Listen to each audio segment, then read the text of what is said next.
ninka waxay isku qabteen madaxweynuhu doorashan samaysana iyo ma samaysanaysid dastuurkiisa ayaa wuxuu u saamaxay inuu doorasho qabsado madaxweynuhu xaq u leeyahay inuu yiraahdo madaxweyne lafta garan soo fariiso waxaan ka rabaa doorasho cadaalad inaa samayso aniga mas'uuliyaddeeda waxa waaye sharciga in la raaco oo doorasho sax la sameeyo doorashada waa qabsanaysaa laakiin nidaamkii loo qabanayo aan ka heshiino intaas uu xaq ugu leeyahay hadduu yiraahdo doorasho ma samaysan kartid waa khalad hadduu yiraahdo doorashada aniga aan rabaa qabanaysaana ayadana waa khalad maxaa dhacay marka waxaa dhacay ciidamadii qaranka oo loo tababaray inay cadow la diriraan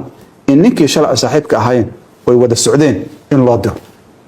ninkii marka uu khalkhalay oo ciidankii arkay muxuu yiri anna waa isdoortay maxaa ku banaan marka waxa ku banaan inaad taageerto maxaa yeelay waa laga gardaran waxa loo gardaran yahay shalana doorashadii marka ay ficnaad waa loo diiday hadda marka uu damcay inuu qabsado doorasho qabsadana ciidana loo soo diray dooda xasan sheekh iyo lafta garan waxay isku qabsadeen ma doorashadii lafta garan ma ka fiican tahay midda dawladdu masaasad aaminsantiin ay ka hufanta su'aashiida waa sidaas yiri waxa rabaa waxa magaca ay leeyihiin la baxsho haddaad tiraahdo labadan shay ma isku mid ama isku mid ma aha yani qadiyadu waa siyaasi intaas kaliya waxa laga rabaa inay ka fiican tahay waxa laga rabaa inaad fahamto horta background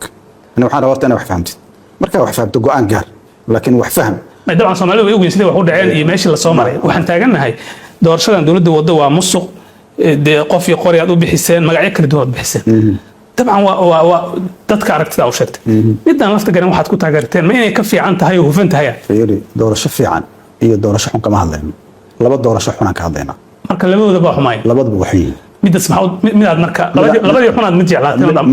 jeclaashay ma waa taageernay waxaan ku taageernay siyaasad ma waa ina fahamta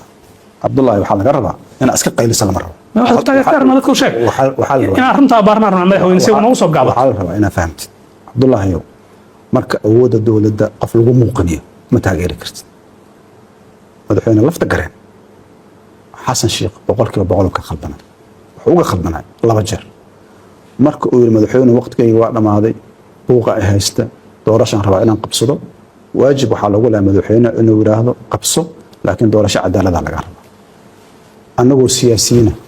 waa u tagnaa arrintaas ku dhiirigelin madaxweyne waa diiday waa soo dhamaatay waxaa la socotaa dadka siyaasiyiinta oo u dhashay Bay iyo Bakool ama gobolada Koonfur Galbeed waa laga celiyay inay booqdaan magaalada Baydhabo background-kan waa jooji su'aashan kaaga jawaabay sax jawaabta arbana waa laga celiyay yaa ka celiyay xasan sheekh ka celiyay yaa kamid ahay professor Jawaari gudoomiyaha baarlamaanka waxa kamid ah gudoomiyaha Sharaf Xasan waxa kamid ah siyaasiyiin arrintaas arrin khalad ahayd anaga waa ka soo horjeed lafta gareen waa kala hadalno waxaan ku dhahnay arrintan khalad waa markay soo gaarto labadooda maslaxadooda isku dhacday madaxweyne xasan sheekh ciidan u diray xaq uma lahayn ciidan u diray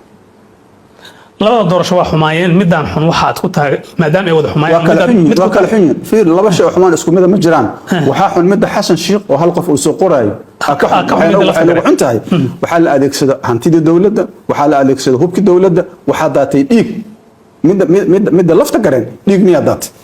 ma daadanin tan dhiigaa daata meeqa wiil oo maqan hufnaantan ka hadlayna marka labaduba ma hufna labaduba ma hufna halka inaad ku dhaaftaan miyaan ahayn maxaa midda ku doorateen ku taageertay markaad siyaasi tahay waa inaad xumaanta xataa ay darajo ku kala leedahay fiiri marka ciidanka qaranka loo adeegsado siyaasad